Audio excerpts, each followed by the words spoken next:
Welcome and thank you for tuning in to this message. Wherever you're listening from, I believe that this moment isn't by accident and that God has something specific He wants to speak into your life today. So open up your heart, lean in, and let the word refresh and realign you today. But it's great to have everybody back and see them in great spirits. I want you to turn with me in your Bibles or on your electronic device to the book of 2 Kings chapter 6. I love these stories in the Old Testament. So this word was birthed in my heart as I was cycling this past week. I said to somebody that I think the reason why God deposits so many words and so many sermons in me when I cycle is because He knows He's got all of my attention. And because when you sit on that bike, you think of nothing else. You are just in that moment. And I'm telling you, I've had some of the most special moments with God on my bike. Now, it was not really birthed. I already had this concept in my heart, but as I was cycling, it just ripened in my heart. And I wanna bless you with this today. 2 Kings chapter number 6. And we're going to read from verse 8 to 20. I'm reading from the New International Version. The king of Aram was at war with Israel. And after conferring with his officers, he said, I will set up my camp in such and such a place, because he was planning to attack Israel. Almost sounds like the Donald Trump story in Iran. The man of God sent word to the king of Israel. Now, the man of God here is Elisha. So Elisha at this time was prophet in Israel. So the man of God, Elisha, the prophet, sent word to the king of Israel. Beware of passing that place. So in a vision or in a dream, however it happened, God showed the prophet the plot of the enemy. And because he's a prophet, he could warn the king. And then he says to him, beware of passing that place, God showed him, because the Arameans are going down there. So the king of Israel checked on the place indicated by the man of God. He sent out spies. In today's world, he would send out drones. Time and again, Elisha warned the king so that he was on his guard in such places, which means Elisha, the prophet, started to frustrate the enemy, because whatever they planned was, what is the word for that now, was intercepted, if I can call it that, by Israel. So it frustrated the enemy. 11. This enraged the king of Aram. He was like, hoekom kry ons nie hierdie gedoen nie? And he summoned his officers and demanded of them, tell me which of us is on the side of the king of Israel, because now he thought there was a mole in the camp that was leaking all the information. Verse 12, they said to him, none of us, my lord. But then he says, but there is a prophet in Israel, his name is Elisha, and he tells the king the words you speak in your bedroom. Isn't that just amazing? Verse 13. So the king says, go and find this guy. The king ordered, so that I can send men and capture him. And the report came back, he's in Dothan. And then he sent horses. The king sent horses and chariots and a strong force there. And they went by night and they surrounded the city. And so now the king is surrounding this entire place where Israel is, because they're looking for this one prophet to kill him, because he is working against all of their plans. Verse 15. Now Elisha had a servant, and when the servant of the man of God got up, and he went out early the next morning, he saw these horses and these chariots surrounded the city. And then he went to Elisha and he said to him, "Oh no, my Lord, what shall we do?" The servant asked. I don't know how many of you have been in a situation like that. You wake up one morning and your life feels surrounded by so much trouble, so much frustration, so many things coming against you. You know that ons het hierdie spreekwoorde, soos in one of these sayings is, when it rains, it pours. How many of you have used that? You know, you wake up this one morning and iemand vra vir jou, hoe gaan dit by die werk, en jy sê, vir ek wil net vir jou sê, if it rains, it pours. Dit is asof jy een ding op die ander ding, op die ander ding, op die ander ding. We also have this other saying, nou het ek hom vergeet. Wat is die ander saying wat ons het? Hulle kom in 2's of 3's, nee, het jy al daai ene gebruik. As die een ding fout gaan, dan gaan daar nog 'n ding fout, dan gaan daar nog 'n ding fout. En teen vanaand, wanneer jou vrou vir jou vra, was jy dag en sê van nee, wat, dit kom in 3's, baie dankie. So everybody has been there, where suddenly your life feels surrounded by everything that can go wrong. Elisha, the servant says, or Elisha, the prophet says, don't be afraid. Those who are with us are more than those who are with them. Those who are with us. Can I just ask everybody to say those who are with us? Never forget that. Those who are with you. Even Paul said in the New Testament, if God is for me, who can be against me? I want you to know right now, God is for you. And He's not only with you, but He's also in you. So whenever you wake up one morning in your life and it feels like it's not raining but pouring in hulle kom in 3's, then I want you to remind yourself that those for me are stronger and more than that which is coming against me. I want you to know that. Elisha prayed. I want you to see this, verse 17. He's praying for his servant and he says, Lord, open his eyes that he may see. I was struggling with a title for this word, and one of the titles was, Lord, that I may see. Because sometimes I think God just needs to open up our eyes. And I'm not talking about our physical eyes. I'm talking about our spiritual eyes, our spiritual understanding, our spiritual perception, that he may see. Then the Lord opened the servant's eyes, and he looked and he saw the hills full of horses and chariots of fire all around them. And so the title for my word is, What if God? What if God? That's the title of my word today. So this past week, I posted this statement on Facebook that says the following: both fear and faith ask you to believe in something that you cannot see. Fear says, what if?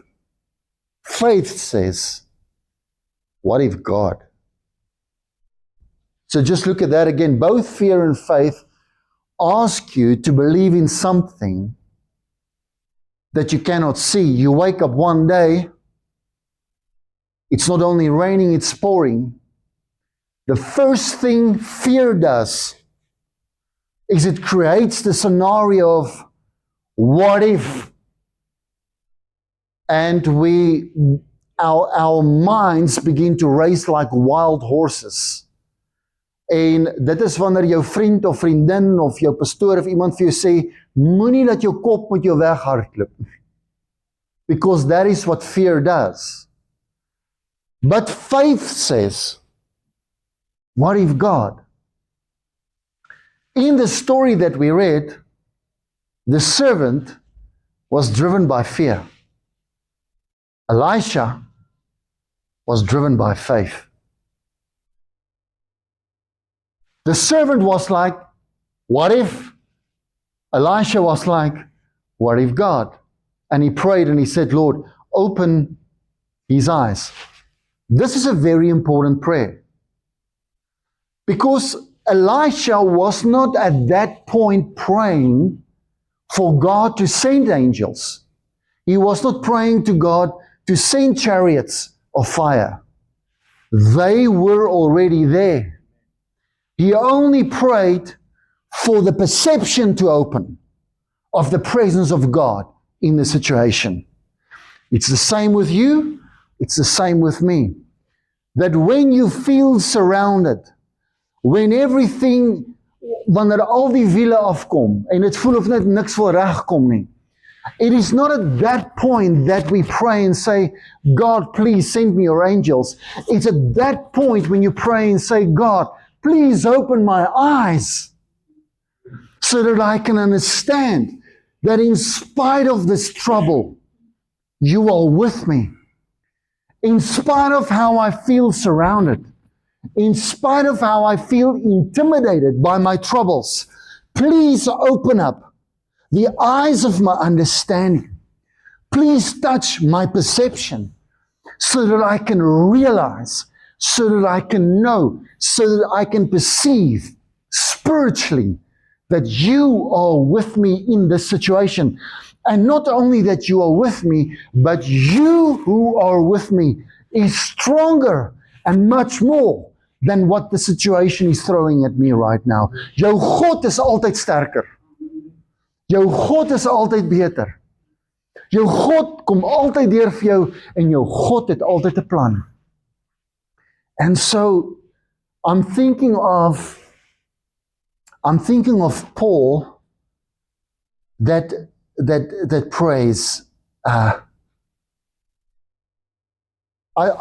Paul prays this in Ephesians 1:18. I want you to see this. Just go to Ephesians 1:18. No,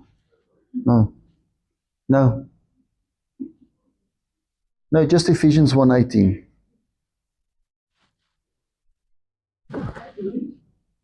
En dat het nie deurgekom nie. Just make a note, Ephesians 1:18. Of jy kan soon toe blaai in jou Bybel as jy wil. I'm in the Amplified Bible, right? So as dit bietjie hard oorkom, dis onder dit Amplified is. Dat was 'n grappie. So, Ephesians 1:18. Paul prays in Ephesians 1:18, I pray that the eyes of your heart, and then it says, brackets, the very center and core of your being may be enlightened, flooded with light by the Holy Spirit. This is such an important prayer to pray. You can pray this every single morning of your life before you leave home for work. Is, Lord, I pray that you will touch the very center, the very core of my being with light, flooded with light and enlightenment from your Holy Spirit. So whatever life might throw at me today, that my eyes will be open to know that your presence is with me and that your presence is in me and that you are empowering me for every situation in my life. Can I just ask, I think there's a physical exercise that I want us to do. And I know that most of us don't have cash nowadays. But does anybody have a coin with them?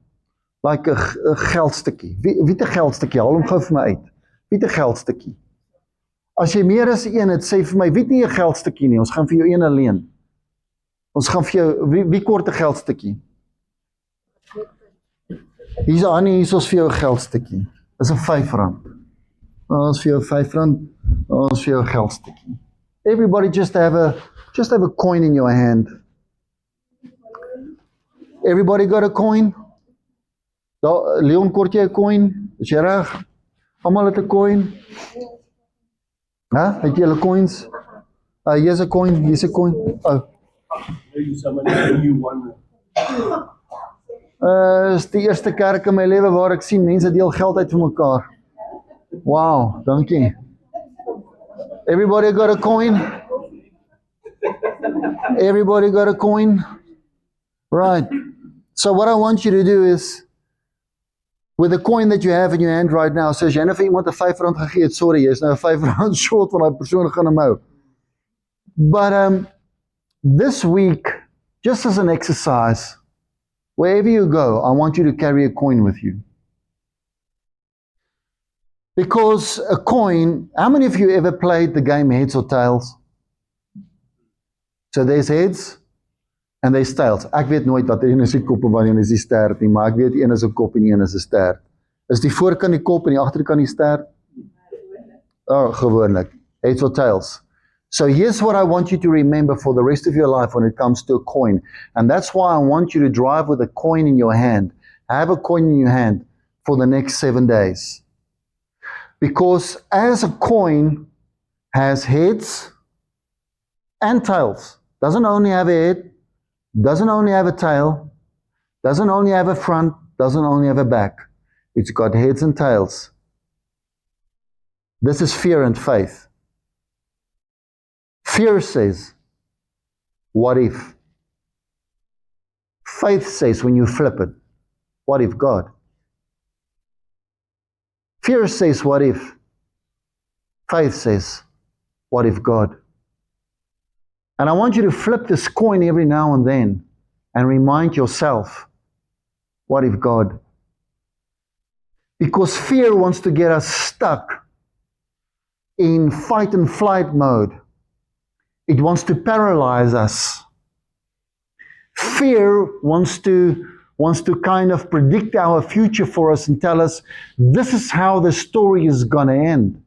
It's like the servant did with Elisha. Wat gaan ons nou doen? That's what fear does.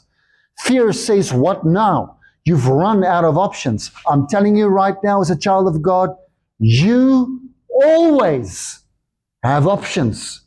Because what if God? And God always comes through for His children. So you're gonna have this coin in your hand, and if something happens and you want to get nervous, you want to get anxious, you want to get a panic attack, you want to whatever, then you just flip that coin. You physically flip it. You say, what if God? En jy weet die Here kom deur vir jou. Will you do that this week? You're going to do the coin flip.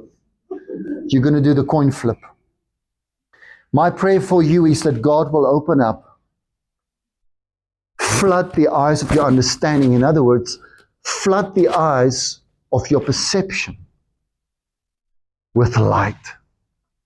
That your spiritual understanding, your spiritual perception, your spiritual eye will be open to the fact that God is with you. I told the story in the past. I just want to tell it again for those of you that never heard the story, and I want to tell it again for those of you who did hear the story, but I just want to remind you of how great the story is. So there's this preacher in America with the name Stephen Furtick. And at the time that one of his children, her name is Abby, when she was 7 years old, they were at a pool. And she said to her dad, I want to swim underwater from this side of the pool to that side of the pool with only one breath. 7 years old. Stephen said to her, baby, I'm so proud of you. I'm glad you want to do that. But I just want to warn you that as you are under the water and before you reach the other end, there's going to be a lizard shouting at you that you can't do this.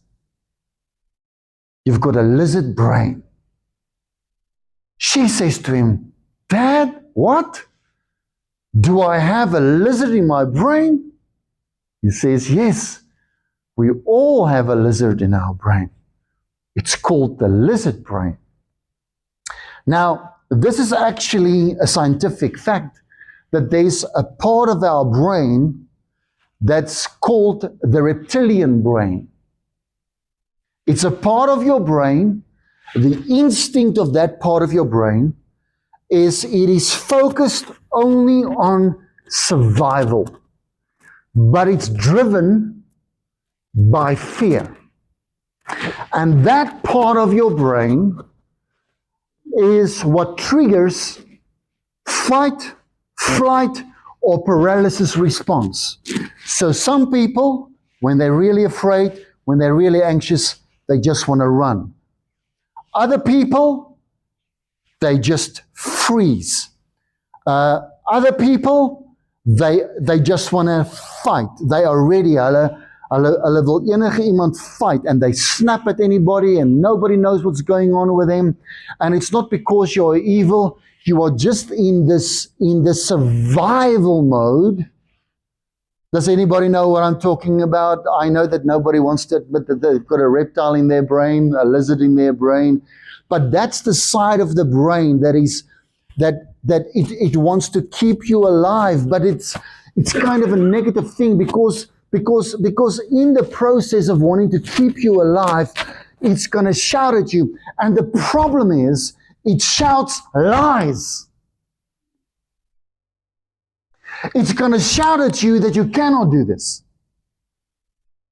It's going to shout at you that this is the end of your story. It's going to shout at you that it's not going to get better. It's going to shout at you that you're never going to date and be happy again with someone. It's going to shout at you that this problem is not going to be resolved in your life. It's going to shout at you that you will never have a business again after your last bankruptcy. So this lizard brain shouts because it only sees the negative. And he says to Abby, baby, this thing is going to shout at you. While you're under the water, it's going to shout at you that you cannot do this. It's going to want you to come up for air. It's going to tell you that you cannot do the entire length. So I'm just warning you, I'm just telling you that the lizard is going to shout at you. And in she goes. And she dives in at the shallow end, and he watches her. And she makes it full length. She comes up the other side. And he says to her, how did it go? She says to him, man, this lizard is loud. and then he asked the question. He says to her, so what did you say back to the lizard? She says, I told him, shut up, lizard. I'm doing this. I'm telling you this story for you to just basically do the same. Next time the lizard shouts at you, you say to him, shut up, lizard. What if God?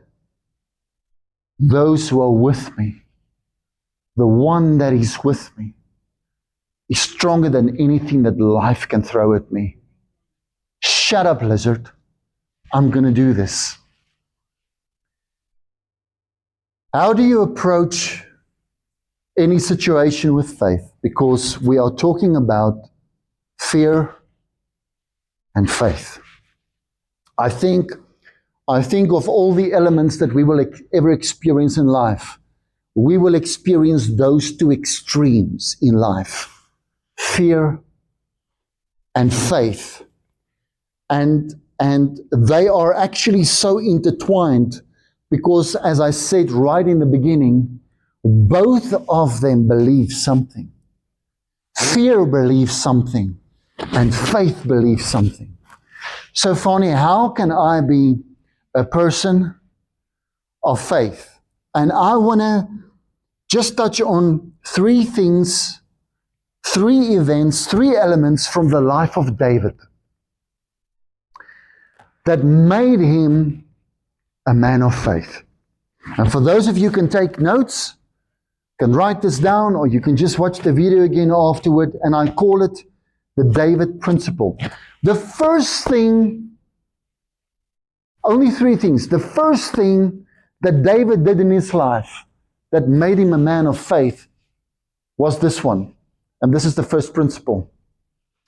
David encouraged and strengthened himself in the Lord his God. David was in conversation with God. You will remember that for many years of his life, he was only a shepherd boy tending his father's sheep in the field. While he was there, he would play his harp and he would sing. We would call it worship. We would call it praise. You can call it whatever you want. But he would sit there while the sheep is out there, and he would play on his harp and he would worship. In other words, he would strengthen himself in God. He learned this from a very young age. Or maybe he would just sit there on a rock and he would have these conversations with God, because it was only him and the sheep, no other conversation. So you know what? I've got nobody else to talk to. Let me at least talk to God. So David had these conversations with God. He had sacred moments with God. And I'm not talking about casual conversation. Ek praat nie net van wanneer jy agter jou kar se stuurwiel is en gou met die Here praat voordat jy by die kantoor opdaag nie. En die Here luister daarna ook, dit is ook alles goed en wel. Ek praat nie net van wanneer jy in die blok met die hond gaan stap en daar praat jy met die Here, of soos ek op 'n fiets. I'm not just talking about casual conversation. I'm talking about engaging God in some serious conversation, because that gives you courage and that gives you strength. There's a scripture in the Bible that says, those who know their God will be strong and they will do great exploits. And sometimes the weakness we feel in our lives stems from the fact that we are not in God's face. Fani, what do you mean? I was cycling yesterday. I was in Airport Road in Doornpoort. And as I was cycling, I heard these words just hitting my heart that says, get in my face, get in my face. And I said, God, what are you trying to say to me? He's like, get in my face. And the next moment, I see this picture. How many parents do we have in the home? Wie van julle het al kinders groot gemaak? Nou, wie van julle wat kinders groot gemaak het of nou nog kinders groot maak? As jy met jou kind gepraat het, and this is a serious conversation, dan sê jy vir jou kind, kyk vir my as ek met jou praat.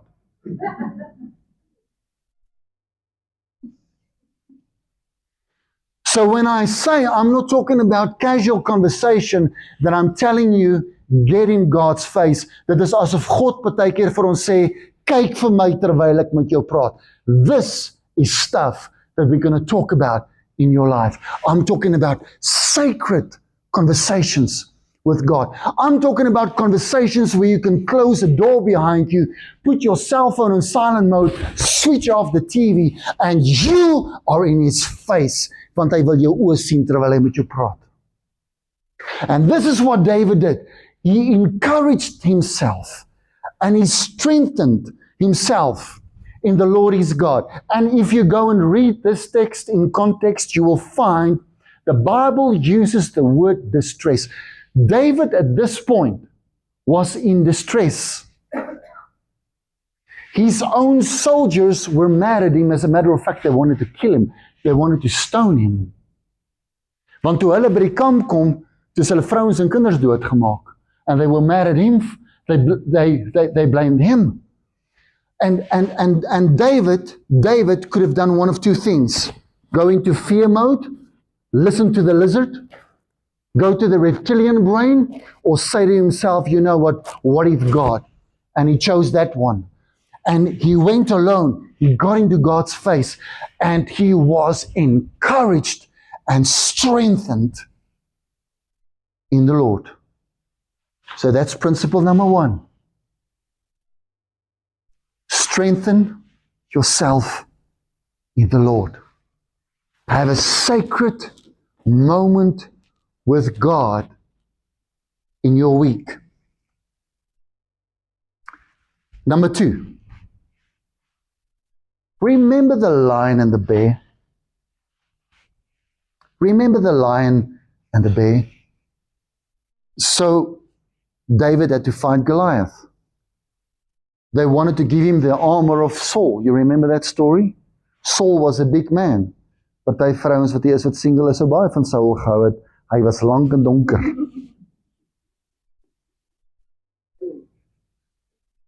En hy het heel waarskynlik muscles gehad, want hy was 'n soldier. Hy het dalk 'n six-pack gehad vir al wat ons weet. So they wanted to put on the armor of Saul on David, but David was a shorter guy. And so he got drowned in the armor. And David said, you know what? Let me just go as I am. Let me just go as the shepherd guy. I had so many conversations with God while I was watching sheep, and while you guys were trying to be sexy for all the girls because you are soldiers, I would play my harp and I would strengthen myself in the Lord. And then he says to Saul, I just want to remind you, I don't need your armor because I killed a lion and a bear with my bare hands. And the second principle for you to have faith is to remember the lion and the bear. There are many things about all of us that makes us different. Everybody's story is different. Everybody's history is different. Everybody's taste is different. Daar's 'n sekere ding waarvan ek wat jy nie van hou nie. Jy hou van afval. Ek hardloop weg.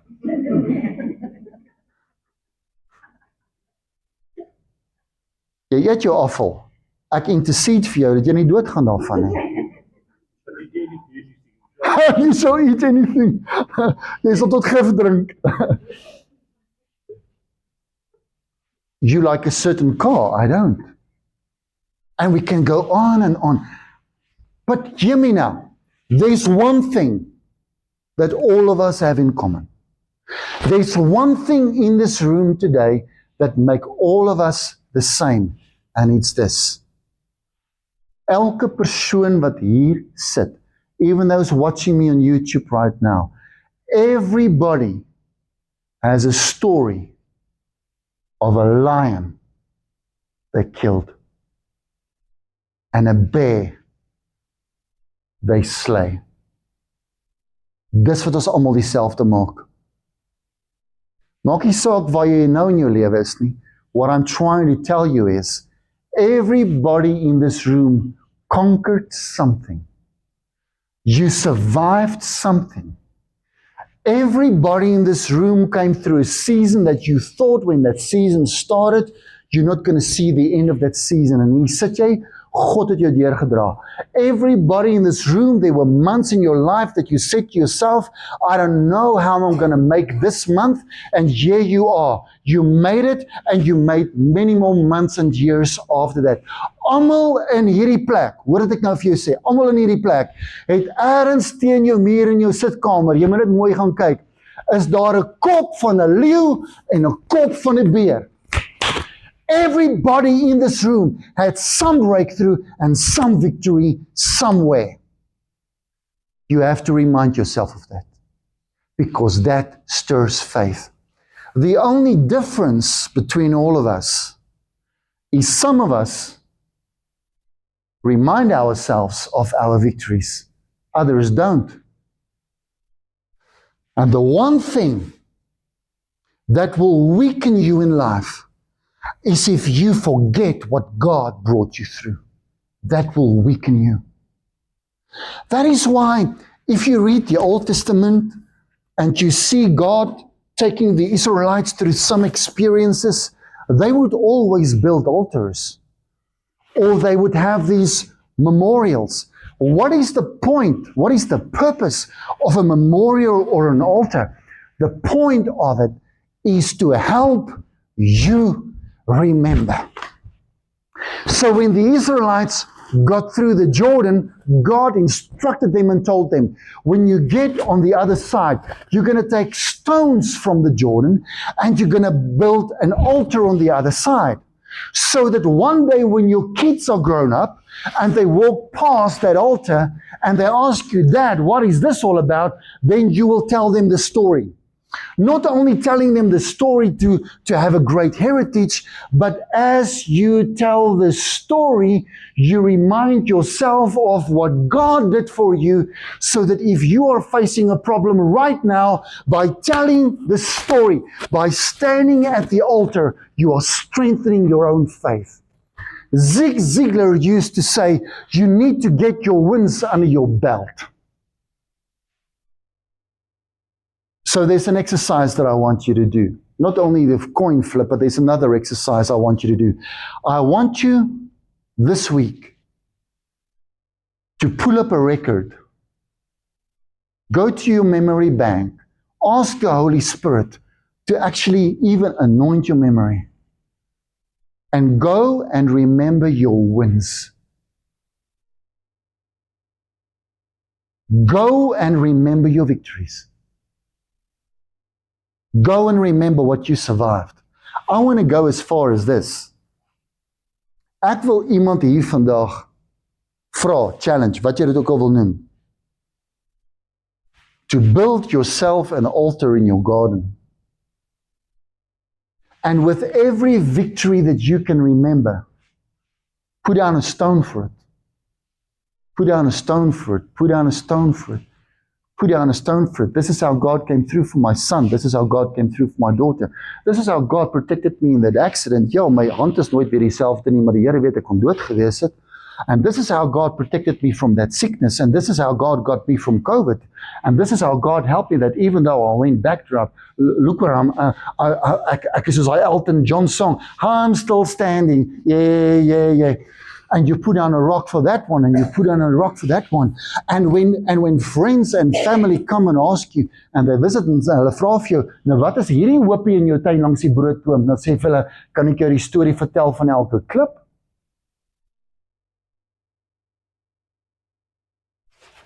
So I wrote it down here. Ek is partykeer goed met stellings, so gee my net my oomblik. Your weakness lies in your forgetfulness. Your strength lies in your memory. If the enemy really wants to get you weak, he will cause you to forget. But if God really wants to make you strong, he will help you remember.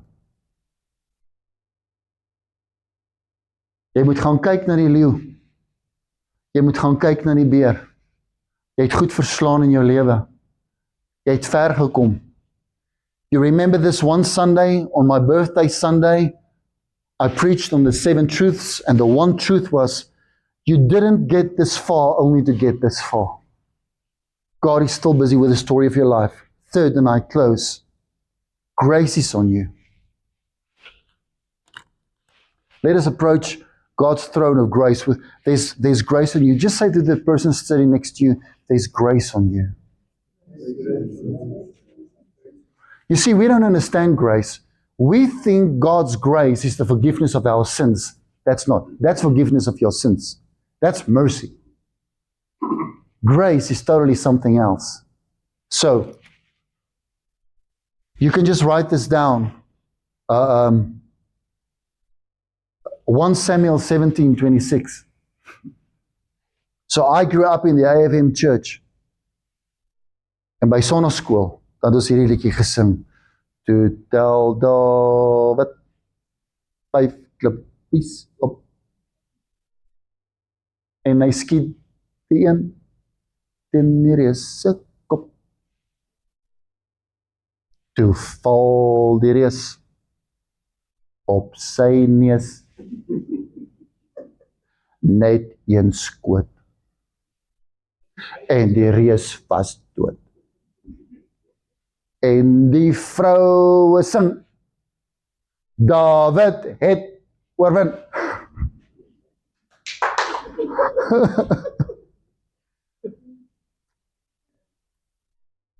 So for those of you that don't know this, the reason why David picked up 5 stones was not because he was afraid he's going to miss the shot. He picked up 5 stones because Goliath had 4 brothers. And he was ready for all of them. When he picked up 5 stones, he was like, soos 'n vrou wat regtig kwaad is, bring it on. Hy het daai houding gehad. He was ready for the family. He was ready for a total wipeout. He was like, you know what? I'm not just going to kill this guy. I'm going to cut off this bloodline of giants. And you can read the story in 2 Samuel, just make a note, 2 Samuel 21. In 2 Samuel 21, David and his army reckon with the other 4 brothers, and they are all annihilated.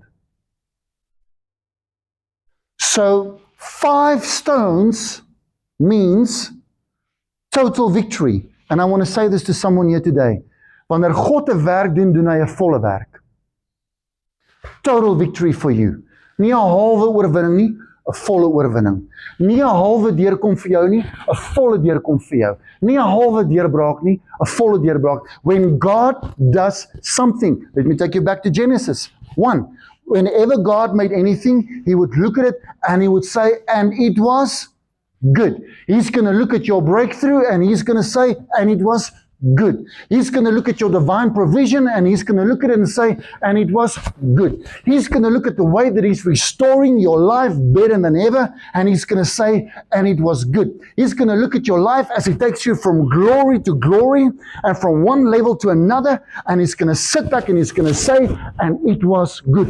Ek wil vandag hê jy moet weet dat wanneer God in jou lewe werk, doen hy nie 'n halwe werk nie. Hy doen 'n volle werk. He's going to look at it and He's going to say, and it was good. And that is why David picked up 5 stones, because God does a complete work. Ek is reg vir al 5 julle sakkers. I'm going to eat you for breakfast. But then number 5 is also the number of grace. Now, maybe David didn't know it at the time as he was picking up 5 stones, that we would later know that 5 in the Bible is the number of grace. Now, Fani, what is the real definition of grace? Here it is. Divine empowerment. That's what grace means. You remember when Paul prayed to God and he said, please take this thorn in my flesh from me. And then God said to him, no, I'm not going to remove the thorn. My grace is sufficient for you. Paul, you shouldn't be fixated on the thorn. You should be fixated on my grace. Because it doesn't matter what thorn you carry, I give you the divine empowerment to fulfill your life mission and for me to still complete my plan in your life in spite of the thorn. Ek het al hier gepreek oor my mountain bike met die doring agter in die wiel. En ek het al met jou gepraat oor die feit dat ek nou nog met daai doring in my wiel rondry. In other words, God is trying to say to us that even if there's a thorn somewhere, it doesn't need to stop you, because my grace, my divine empowerment will override any thorn, will override anything that's trying to stop you. And not only does grace means divine empowerment, it also means an active force or strength given by God. Grace on you. God's grace on you and God's grace on the inside of you does not mean the absence of the battle. It means divine empowerment for the battle. Strengthen yourself in the Lord. Go and build an altar of remembrance and remind yourself that God's grace is on my life. Let us then approach God's throne of grace, divine empowerment with confidence. Grace is on you. Let's stand and pray.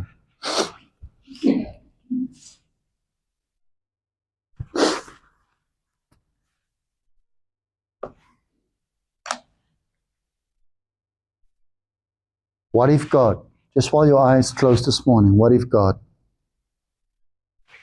comes through in a way that will blow your mind? What if God opens a door that you didn't even know existed? What if God gives you an opportunity that you didn't even ask for? What if God will take you places and have you meet people that you didn't even know existed? And Lord, as we stand in your presence, we are standing in your holy presence.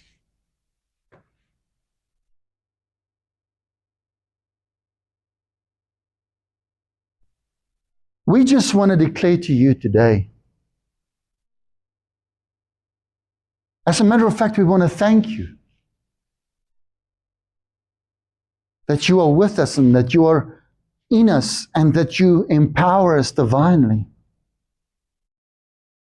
And Lord, whatever life has thrown or is throwing at somebody in this room right now or anybody watching on YouTube, I want them to know the angels are here.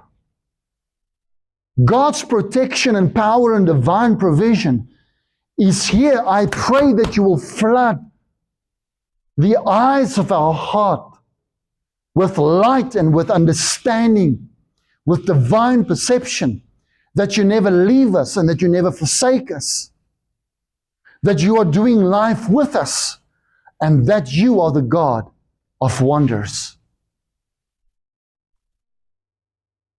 En wat se deurbraak jy ook al vol bid en wat se wonderwerk jy ook al voor vertrou, I want you to know that God is hearing your prayer. He is saying to you, get in my face. Kyk terwyl ek met jou praat. A sacred conversation with God about anything that is troubling your heart. And I pray that over your life today.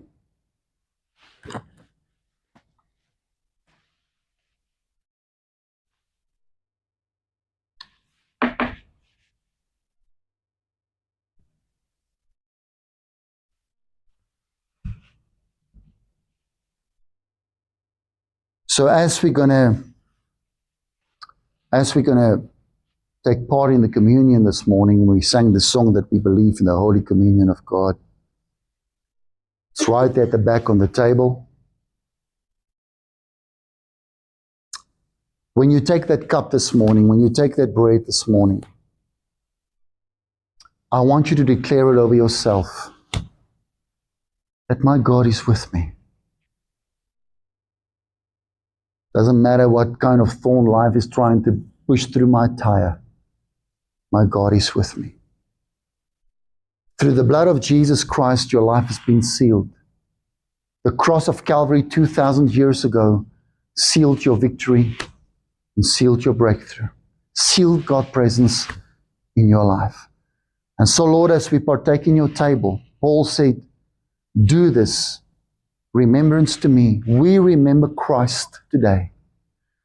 Thank you for the cross. Thank you for the sacrifice.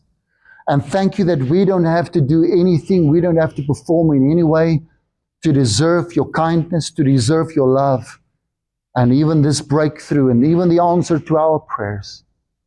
Thank you that you paid the price. We do this in remembrance of you, knowing that because you are enough, I am enough, because I am in you. In Jesus' name. And everybody said, Thank you for being part of this message. I trust that it stirred faith and brought clarity to your journey. And remember, God's presence doesn't end here. He walks with you every step of the way. I want you to stay encouraged, stay grounded, and let